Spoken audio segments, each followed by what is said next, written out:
তুমি ছাড়া কোনো উপাস্য নাই। তুমি মহাপবিত্র, আমি পাপী, আমি গুনাহগার, আমায় ক্ষমা করো। প্রভু হে, তুমি ছাড়া কোনো উপাস্য নাই। তুমি মহাপবিত্র, আমি পাপী, আমি গুনাহগার, আমায় ক্ষমা করো। প্রভু হে, তুমি ছাড়া কোনো উপাস্য নাই। তুমি মহাপবিত্র, আমি পাপী, আমি গুনাহগার, আমায় ক্ষমা করো। প্রভু হে, তুমি ছাড়া কোনো উপাস্য নাই। তুমি মহাপবিত্র, আমি পাপী, আমি গুনাহগার, আমায় ক্ষমা করো। প্রভু হে, তুমি ছাড়া কোনো উপাস্য নাই। তুমি মহাপবিত্র, আমি পাপী, আমি গুনাহগার, আমায় ক্ষমা করো। প্রভু হে, তুমি ছাড়া কোনো উপাস্য নাই। তুমি মহাপবিত্র, আমি পাপী, আমি গুনাহগার, আমায় ক্ষমা করো। প্রভু হে, তুমি ছাড়া কোনো উপাস্য নাই। তুমি মহাপবিত্র, আমি পাপী, আমি গুনাহগার, আমায় ক্ষমা করো। প্রভু হে, তুমি ছাড়া কোনো উপাস্য নাই।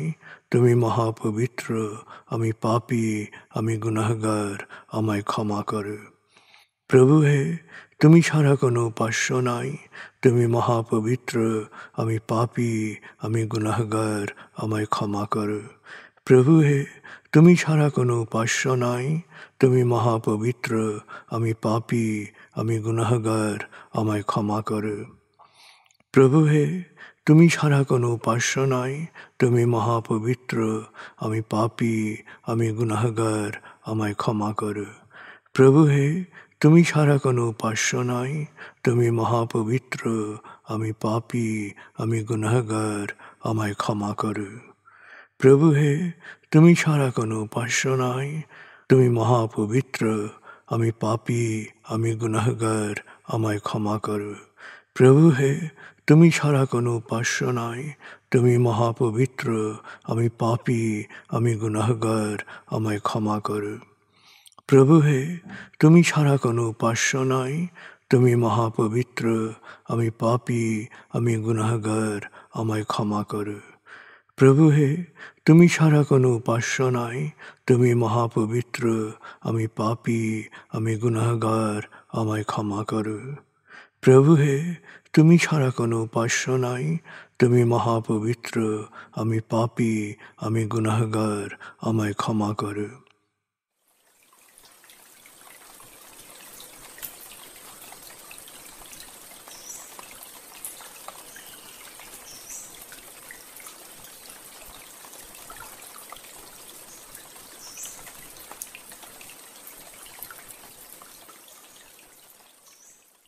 এবার আমরা সূরা তাকবীর এর মর্মবাণীর অংশ বিশেষে ডুবে যাব। তারপর ডুবে যাব আজকের জন্য নির্ধারিত সূরার তেলাওয়াত ও মর্মবাণীতে। 81 সূরা তাকবীর। দয়াময় মেহেরবান আল্লাহর নামে।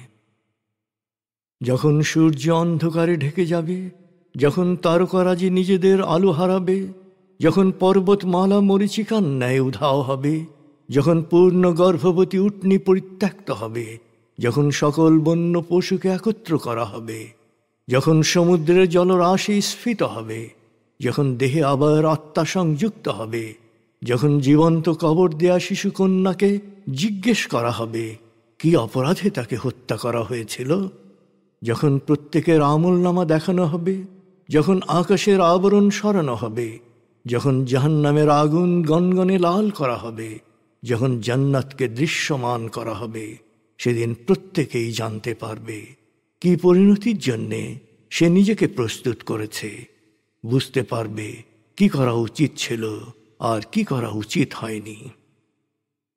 সাক্ষী আবর্তনশীল নক্ষত্র, কক্ষপথে দৃশ্যমান গ্রহসমূহ যা এক সময় অদৃশ্য হয়, সাক্ষী রাতের অবসান মুহূর্ত এবং প্রভাতের আগমনকাল। নিশ্চয়ই এই কোরআন আরশের সার্বভৌম অধিপতির নিকট উচ্চ মর্যাদা সম্পন্ন সম্মানিত রসুলের মুখ নিঃসৃত, যার কথা অবশ্যই বিশ্বাসযোগ্য ও মানা উচিত।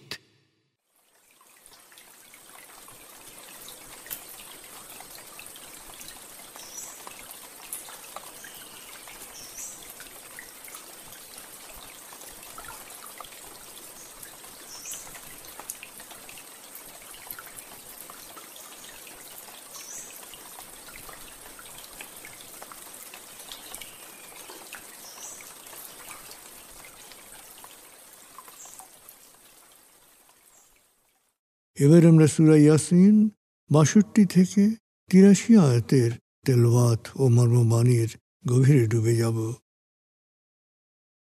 ৩৬ সূরা ইয়াসিন। বিসমিল্লাহির রহমানির রহিম। وَلَقَدْ أَضَلَّ مِنكُمْ جِبِلًّا كَثِيرًا أَفَلَمْ تَكُونُوا تَعْقِلُونَ هَٰذِهِ جَهَنَّمُ الَّتِي كُنتُمْ تُوعَدُونَ اصْلَوْهَا الْيَوْمَ بِمَا كُنتُمْ تَكْفُرُونَ الْيَوْمَ نَخْتِمُ عَلَىٰ أَفْوَاهِهِمْ وَتُكَلِّمُنَا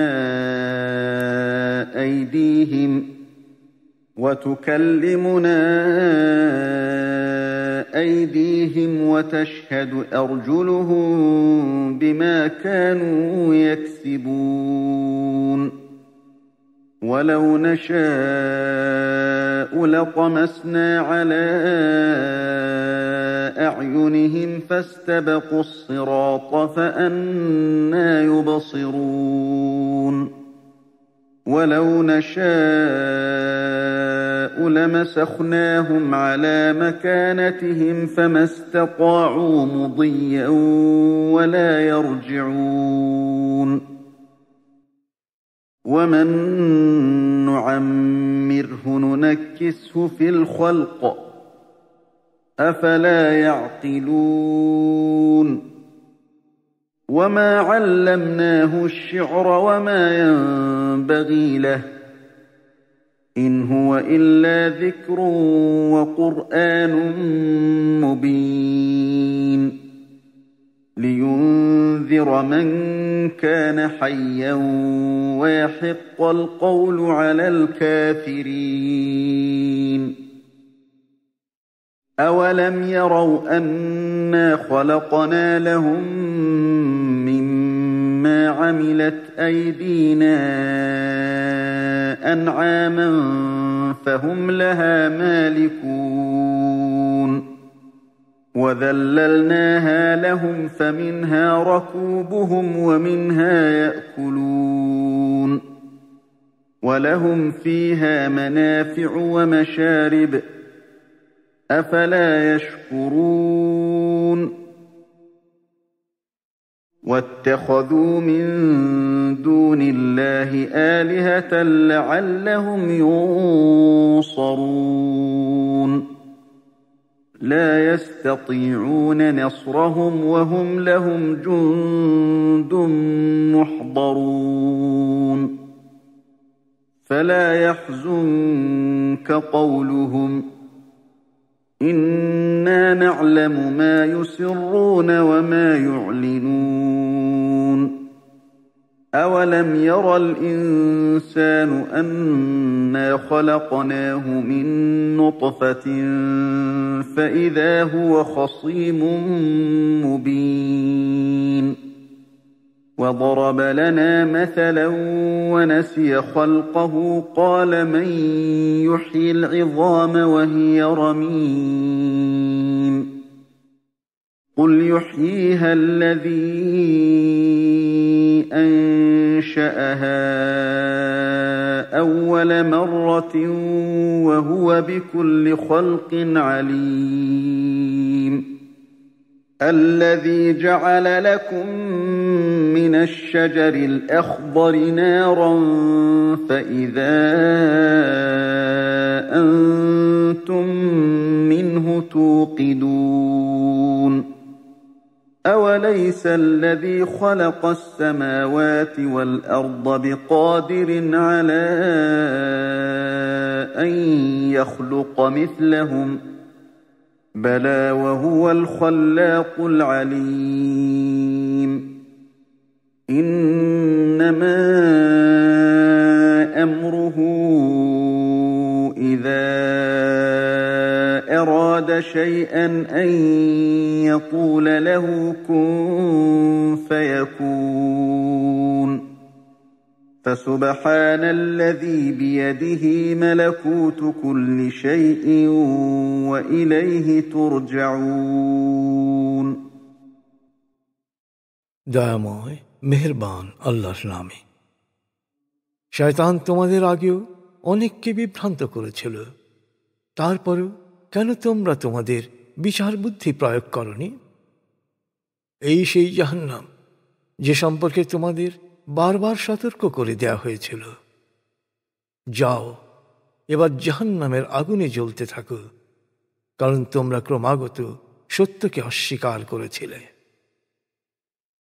সেদিন আমি ওদের কণ্ঠরুদ্ধ করে দেব, ওদের হাত আমার সাথে কথা বলবে, পা সাক্ষ্য দেবে ওদের সকল কৃতকর্মের। যদি আমি ইচ্ছা করতাম যে মানুষ ভালো মন্দের পার্থক্য করতে না পেরে মন্দে ডুবে যাক, তাহলে তাকে আমি দৃষ্টিহীন অর্থাৎ বিচার বুদ্ধি থেকে বঞ্চিত করতে পারতাম। আর তা করলে তারা সত্যপথ সম্পর্কে জানত কিভাবে? আর যদি আমি ইচ্ছে করতাম যে ভালো বা মন্দ গ্রহণ করার ব্যাপারে তাদের কোনো স্বাধীনতা থাকবে না, তাহলে তাদের ভিন্ন প্রকৃতিতে সৃষ্টি করতাম, অর্থাৎ তাদের প্রবৃত্তিকে এমন ছকে গেঁথে দিতাম যে তারা না ভালোর পথে অগ্রসর হতে পারত, না মন্দ থেকে সরে আসতে পারত। ওদের সবসময় মনে রাখা উচিত, যদি আমি কাউকে দীর্ঘ জীবন দেই, তখন বয়স বাড়ার সাথে সাথে তার শক্তি ও ক্ষমতা ক্রমান্বয়ে কমানোর ব্যবস্থা করি। এরপরও কি ওরা ওদের বিচার বুদ্ধি প্রয়োগ করবে না? আমি রসুলকে কাব্য শিখাইনি। তাছাড়া কাব্য এই ঐশী বাণী প্রকাশে মানানসইও নয়। এটি সহজে বোধগম্য ঐশী বাণী এবং সুস্পষ্টভাবেই সত্যের দিক নির্দেশক। জীবিত প্রত্যেককে সতর্ক করে দেওয়ার জন্যে এই বাণী নাজিল হয়েছে, আর এই বাণী অকাট্য দলিল হবে সত্য অস্বীকারীদের বিরুদ্ধে। ওরা কি লক্ষ্য করে না, আমার সৃষ্টির মধ্যে ওদের জন্য রয়েছে গবাদি পশু, ওরাই এখন এগুলোর মালিক। আমি এগুলোকে ওদের বশীভূত করে দিয়েছি। এই গবাদি পশুর কিছু ওদের বাহন, আর কিছু ওদের খাবার। গবাদি পশু থেকে ওরা পাচ্ছে নানা ধরনের উপকার ও উত্তম পানীয়। এরপরও কি ওদের শুকরগুজার হওয়া উচিত নয়? এরপরও ওরা আল্লাহর পরিবর্তে অন্য উপাস্য গ্রহণ করেছে এই আশায় যে ওরা সাহায্য পাবে, কিন্তু ওরা জানে না যে এইসব উপাস্য ওদের কোনো সাহায্য করতে পারবে না। এমনকি এই উপাস্যদের সবাইকে কাতারে কাতারে উপস্থিত করা হলেও নয়। অতএব সত্য বিমুখদের কোনো কথায় তোমার দুঃখ পাওয়ার কিছু নেই। ওদের প্রকাশ্য গোপন সব কিছুই আমি জানি। অতএব মানুষকে সচেতন হবে না যে আমি মাত্র এক বিন্দু শুক্র থেকে তাকে সৃষ্টি করেছি। এরপর এখন সে মনে করে বিতর্ক বাক বিতণ্ডা করার শক্তি তার রয়েছে। ভ্রূণ থেকে ভূমিষ্ঠ হওয়ার বিষয়টি ভুলে গিয়ে মানুষ আমার ক্ষমতা সম্পর্কে অদ্ভুত সব কথা বলে। সে বলে, পচা গলা মিশে যাওয়া হারে কে প্রাণ সঞ্চার করবে? হে নবী, বল, যিনি প্রথমবার সৃষ্টি করেছেন তিনিই আবার তাকে প্রাণ দেবেন, কারণ তিনি সৃষ্টির সকল রহস্য ভালোভাবেই জানেন। তিনি সবুজ গাছ থেকে তোমাদের জন্য আগুন উৎপাদনের ব্যবস্থা করেছেন, যাতে করে তোমরা আগুন জ্বালাতে পারো। যিনি পৃথিবী ও নভমণ্ডলের সব কিছু সৃষ্টি করেছেন, তিনি কি মৃতদের আবার নতুন করে সৃষ্টি করতে পারবেন না? হ্যাঁ, অবশ্যই পারবেন। তিনি মহান স্রষ্টা, সর্বজ্ঞ। আসলে তিনি যখন কোনো কিছুর ইচ্ছে করেন, তিনি শুধু বলেন হও, তখনই তা হয়ে যায়। তিনি পবিত্র, মহান।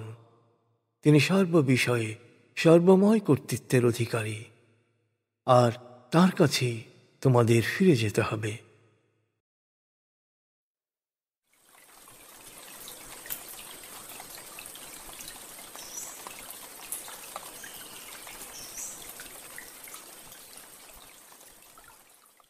আপনি এতক্ষণ মর্মবাণীর গভীরে ডুবেছিলেন। এবার আপনার মনে মর্মবাণীর যে বিষয়গুলো দাগ কেটেছে সেই বিষয়গুলোর ভাবনায় ডুবে যান।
এবার আমরা জিকির ও দোয়ার গভীরে ডুবে যাব।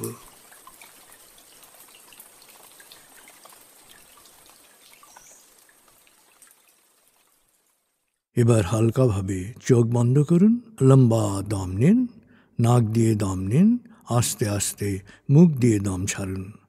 দম নেবেন পেটে, ছাড়বেন মুখ দিয়ে।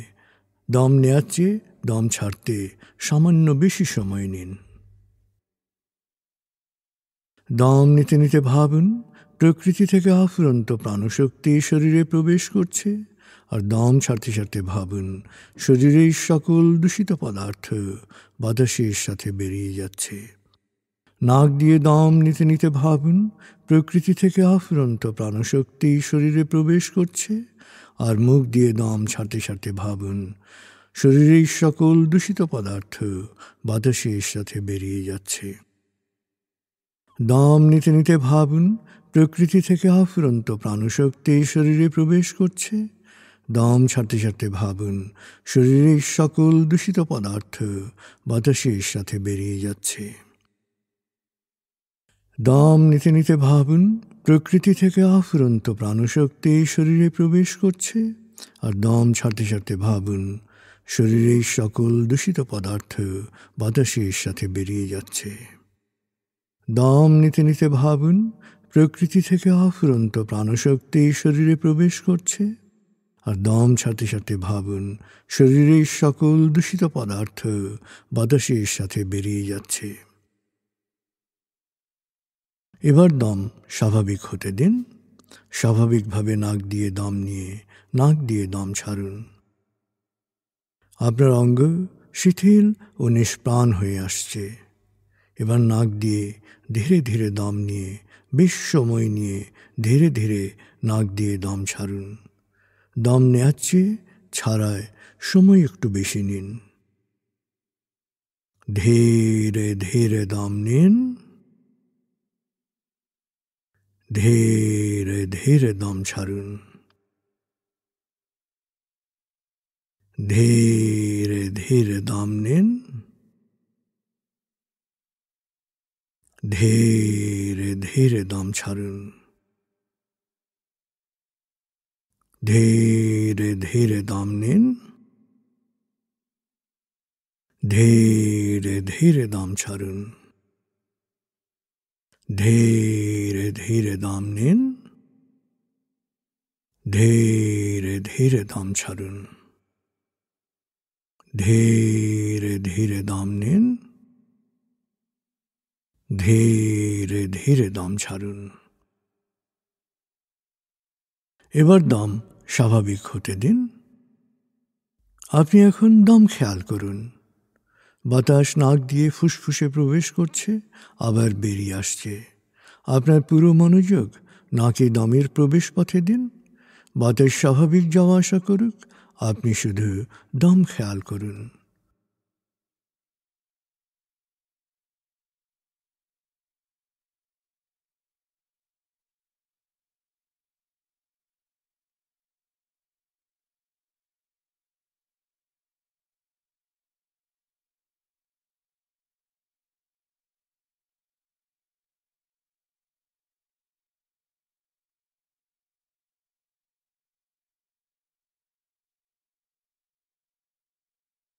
অনুভব করুন আপনার শরীর ভারী লাগতে শুরু করেছে।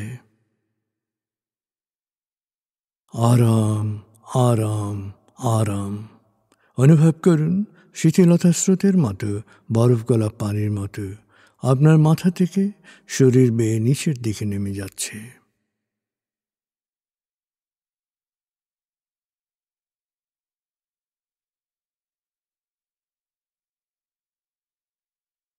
আপনি এখন পুরোপুরি শিথিল।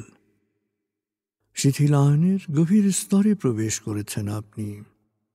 আপনার ব্রেন ওয়েভ বিটা স্তর থেকে নেমে গেছে আলফায়। মনের বাড়ির পথে আপনি এখন আলফা স্টেশনে এসে পৌঁছেছেন। এই স্টেশনে আপনার জন্য রয়েছে বিশেষ ওয়েটিং রুম। আলফা স্টেশন থেকে আপনি এখন মনের বাড়িতে যাচ্ছেন। আমি গণনা শুরু করছি। 19।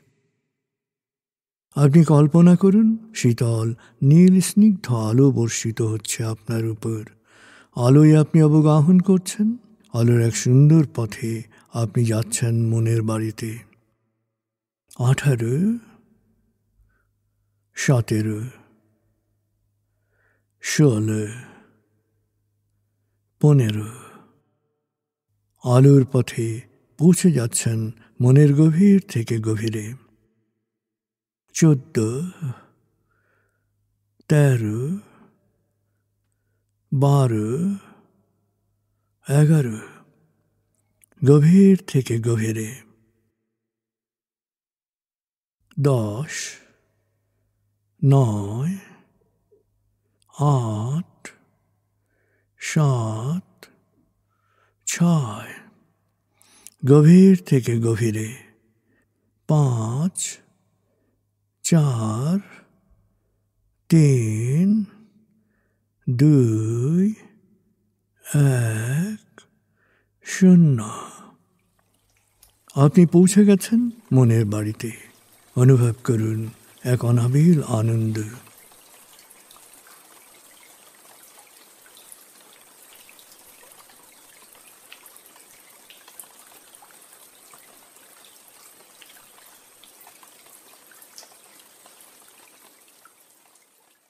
এবার মনে মনে পরম প্রভুকে স্মরণ করুন এবং করুণাময়ের ক্ষমা পাওয়ার আন্তরিক আকুতির অনুরণন সৃষ্টি করুন।